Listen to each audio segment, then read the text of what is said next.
இருக்கும் சங்க தமிழே, முத்தமிழ் வளர்த்த மூத்த தமிழே, என் மூச்சாயிருக்கும் இசை தமிழே, என் தமிழுக்கு என் முதல் வணக்கம். ஒரு வரலாறு அடுத்த தலைமுறைக்கு கடத்தப்படாத போது இங்கே உண்மைகள் மறைக்கப்படுகின்றன. அப்படி எங்கள் இனத்தின் வரலாற்றை எங்களுக்கெல்லாம் சொல்லிக் கொடுக்காமல் உண்மையை மறைத்துக் கொண்டிருக்கும் பெற்றோர்களே, உங்கள் அனைவருக்கும் இந்த இன்பத்தமிழனின் ஆதகம் கலந்த வணக்கம். தலைப்பு இடஒதுக்கீட்டு போரில் வன்னியர்கள். நான் எந்த கதையை சொல்லி துவங்க? சென்னை மெரினாவிலே இடஒதுக்கீட்டிற்காக வன்னியர்கள் நடத்திய பட்டினி போரை பற்றி சொல்லவா, இல்லை தேகம் எரிய தீவு திடலில் நடத்திய பேரணியை பற்றி சொல்லவா? இடஒதுக்கீடு எங்களது உரிமை என்று வன்னியர்கள் சொன்னதற்காக தோளிலும் காலிலும் துப்பாக்கியால் சுட்டார்களே, அந்த கதையை சொல்லவா? அல்லது ஒரு வாரம் தொடர் சாலை மறியலில் ஈடுபட்டதால் 21 பேர்களை மனிதாபிமானம் இல்லாமல் சுட்டு கொண்டார்களே, அந்த கதையை சொல்லவா? இடஒதுக்கீடு தருகிறோம் என்று சொல்லி ஏமாற்றிய கதையை சொல்லவா? அல்லது கொடுத்த இடஒதுக்கீடான 10.5% ரத்து செய்த கதையை சொல்லவா? நடுவர் அவர்களே, நான் எந்த கதையை சொல்ல? வரலாறு எங்கும் வழி நிறைந்த கதைகள் இங்கு பல்லாயிரம் உண்டு. நான் எந்த கதையை சொல்லி துவங்க? தமிழ்நாடு சமூக நீதியின் தொட்டிலாம், வெறும் பேச்சுக்கு மட்டும்தான். சரியாக 1951 இடஒதுக்கீடு அறிமுகப்படுத்தப்படுகிறது. பிற்படுத்தப்பட்டவர்களுக்கு மட்டும் 50% ஒரே பிரிவாக வழங்கப்படுகிறது. இதில் பிராமணர் அல்லாத உயர் சாதியினர் மட்டுமே வேலைக்கு சென்றார்கள். கல்வியிலும் வேலை வாய்ப்பிலும் வன்னியர்கள் பின்தங்கியே இருந்தார்கள். அவர்கள் முன்னேற வேண்டும் என்று அவர்களுக்கு தனி இடஒதுக்கீடு வழங்க வேண்டும் என்று முடிவு செய்தார்கள். இப்படிப்பட்ட இக்கட்டான சூழலில்தான் நம்முடைய உரிமையை, நம்முடைய இடஒதுக்கீடை எப்படியாவது நம் மக்களுக்கு பெற்றுக் கொடுத்து விட வேண்டும் என்பதற்காக மருத்துவர் ஐயா அவர்கள் வன்னியர் சங்கம் என்றை உருவாக்க முடிவு செய்தார். சரியாக 1980 அவருடைய இல்லத்தில் 28 வன்னிய அமைப்புகளின் எல்லா தலைவர்களையும் கூட்டு ஆலோசிக்கிறார். அந்த கூட்டத்தில் எப்படி பேசுகிறார்? தமிழ்நாட்டில் முதலில் சாதிவாரி கணக்கெடுப்பு எடுத்து எங்கள் சாதிக்கு மட்டுமல்ல, தமிழ்நாட்டில் உள்ள ஒவ்வொரு சாதிகளுக்கும் அவர்களுக்கான உரிய இடஒதுக்கீடை வழங்க வேண்டும் என்று சொன்னார். அதன் பிறகு வன்னியர்களுக்கு வழங்க வேண்டிய 20% இடஒதுக்கீடை வழங்க வேண்டும் என்று சொன்னார். அதோடு விட்டுவிட்டாரா? இல்லை. இங்கே ஒடுக்கப்பட்ட பட்டியலின மக்களான தலித்களுக்கு 18 22% இடஒதுக்கீடை உயர்த்தி தர வேண்டும் என்று சொல்வதற்காக 21 பேரை சுட்டுக் கொண்டார்களே, எங்கள் தாய்மார்களின் தாலி அறுக்கப்பட்டது, எங்கள் பெற்றோர்கள் எல்லாம் சிறைக்கு சென்றார்களே, அதை நம்மால் மறக்க முடியுமா? எப்படி என்று கேட்கிறீர்களா? சரியாக 1980 வன்னியர் சங்கம் துவங்கப்படுகிறது. 4 ஆண்டுகளில் தமிழகத்தின் மாபெரும் வளர்ச்சி. 1984 சென்னையில் மெரினா கடற்கரையில் வன்னியர் சங்கத்தினரும் மருத்துவர் ஐயா அவர்களும் பட்டினி போராட்டத்தை நடத்துகிறார்கள். அதன் பிறகு 1985 சென்னை தீவு திடலில் பேரணி நடத்தப்படுகிறது. சட்டநாதன் கமிஷனை அன்றைய அரசு குப்பையில் எறிந்திருந்தது. 2 லட்சம் பாட்டாளிகள் கலந்து கொண்டிருந்தார்கள்.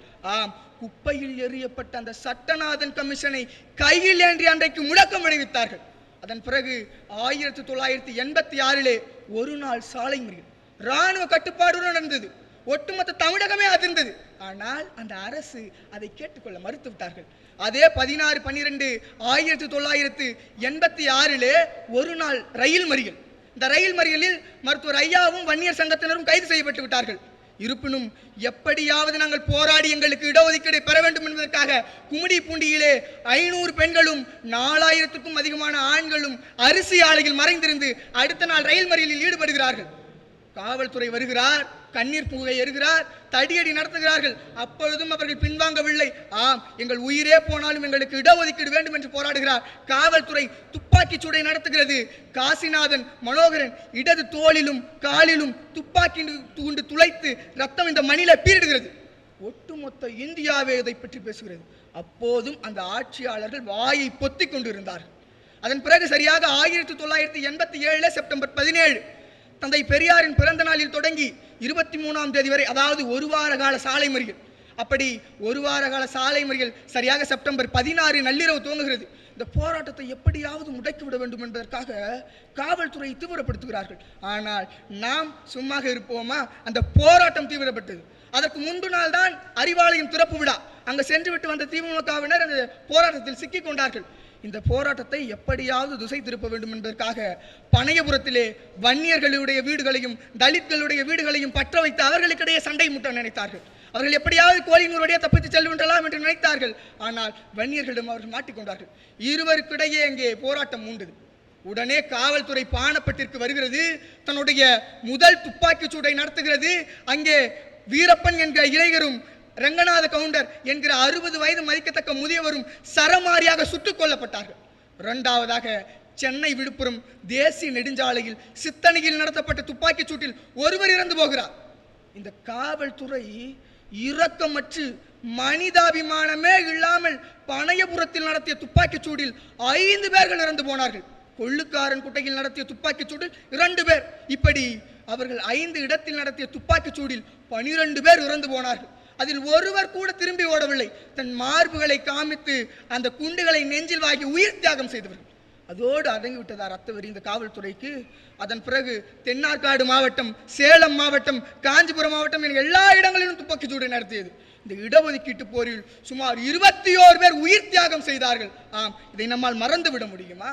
இதன் பிறகுதான் அன்றைய ஆட்சியாளர் இதை காதில் கொள்கிறார். அன்றைய முதலமைச்சராக இருந்த எம்ஜிஆர் மருத்துவர் ஐயாவை கூட்டு பேசுகிறார். நாங்கள் வன்னியர்களுக்கு 13% இடஒதுக்கீடை தருகிறோம் என்று சொல்கிறார். அதற்கான தீர்மானத்தையும் ஏற்றுகிறார். ஆனால் அடுத்த சில தினங்களிலேயே எம்ஜிஆர் இறந்து விடுகிறார். அதன் பிறகு தமிழ்நாடு மத்திய அரசு கட்டுப்பாட்டிற்கு செல்கிறது. மத்திய அரசிடம் எங்களது கோரிக்கையை வைக்கிறோம், ஆனாலும் இடஒதுக்கீடை தர மறுத்து கொண்டிருக்கிறார்கள். அதன் பிறகு 1989 இடஒதுக்கீடை தருகிறோம் என்று சொல்லி ஏமாற்றிய அரசை கண்டித்து அன்றைக்கு நடக்க இருந்த சட்டப்பேரவை தேர்தலை புறக்கணித்தது. அதன் பிறகு சரியாக 1989 சட்டப்பேரவை தேர்தலில் வெற்றி பெற்ற கலைஞர் அவர்கள் மருத்துவர் ஐயாவை கூப்பிட்டு பேசுகிறார். ஐயா சொல்கிறார், பிப்ரவரி 20 எங்களுக்கு இடஒதுக்கீடை வழங்கவில்லை என்றால் நாங்கள் அடுத்த நாளே போராட்டத்தில் இறங்குவோம் என்று சொல்கிறார். வன்னியர்களுக்கு, அந்த பிற்படுத்தப்பட்டவர்களுக்கு வழங்கப்பட்ட 50% 6ஆக பிரித்து 20% வன்னியர்களுக்கு மட்டும் கொடுக்க வேண்டும் என்று சொன்னார். அங்கெல்லாம் ஆம் ஆம் என்று தலையாட்டிய கலைஞர் அதற்கு மாறாக வன்னியர்களோடு சேர்த்து 108 சாதிகளை சேர்த்து மிகவும் பின்தங்கிய வகுப்பு என்ற ஒன்றை உருவாக்கி அதற்கு 20% கொடுக்கிறார்.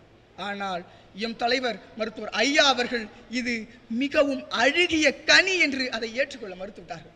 அதன் பின்பு மீண்டும் போராட்டத்தை கையில் எடுக்கிறார்கள். வன்னியர்களுக்கு தனி இடஒதுக்கீடு வேண்டும் என்பதற்காக மீண்டும் சரியாக 2020 தமிழகத்தில் மாபெரும் போராட்டம் நடைபெறுகிறது. அதன் பிறகு 2021 ஐயா எடப்பாடி பழனிசாமி தலைமையில் 10.5% இடஒதுக்கீடு வழங்கப்படுகிறது.